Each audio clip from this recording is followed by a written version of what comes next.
दोस्तों, हमारे नए नए वीडियो गीत देखने के लिए हमारे YouTube चैनल को सब्सक्राइब करें और न्यू अप टू डेट से जानने के लिए बेल आइकन को क्लिक करें।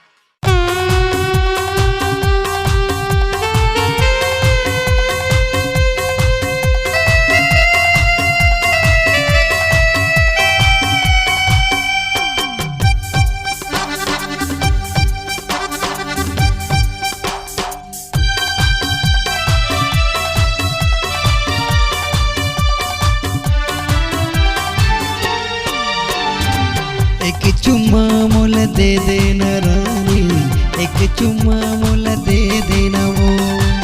एक चुम्मा मोल दे देना रानी, एक चुम्मा मोल दे देना वो।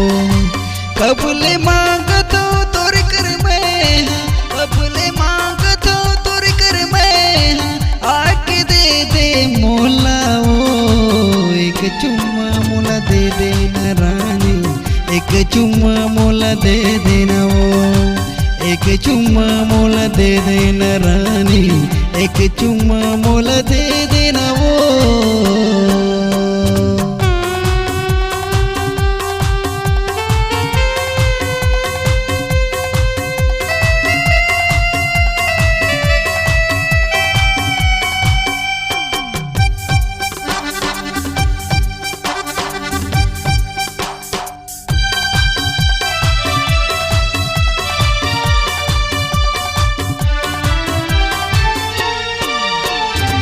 गोरी गोरी बदन है फुंडा फुंडा गाल, गोरी फुंडा फुंडा गाल। आखी कजरा रे सुकर होठ लाले लाल, गोरी होठ लाले लाल।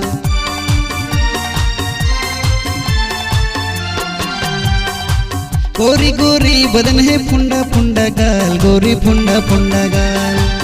आखी कजरा रे सुकर होठ लाले लाल, गोरी होठ लाले लाल। कैसे कापर मोला पलाए, कैसे कापर मोला पलाए, मोला बिगाड़े तैयाओ। एक चुम्मा मोला दे देना रानी, एक चुम्मा मोला दे देना वो। एक चुम्मा मोला दे देना रानी, एक चुम्मा मोला दे देना वो।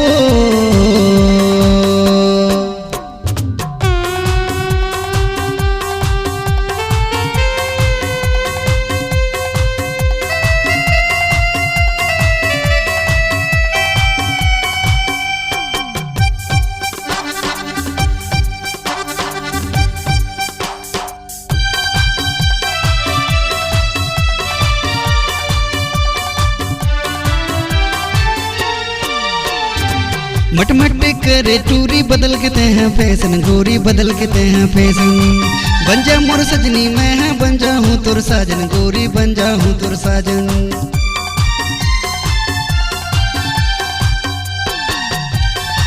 मटमट करे टूरी बदल के ते हैं फैशन, टूरी बदल के ते हैं फैशन।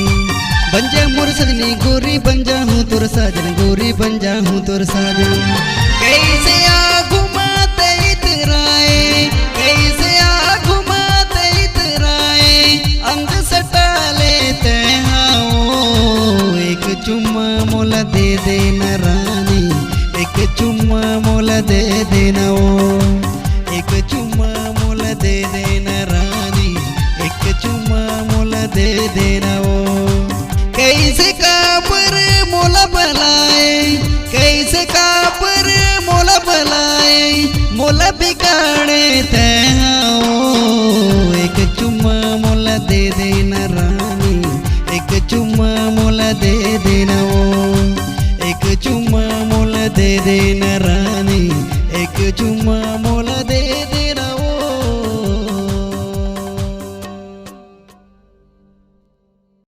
नमस्कार, कृष्णांजलि स्टूडियो विश्रामपुर आप सबका हार्दिक अभिनंदन करती है।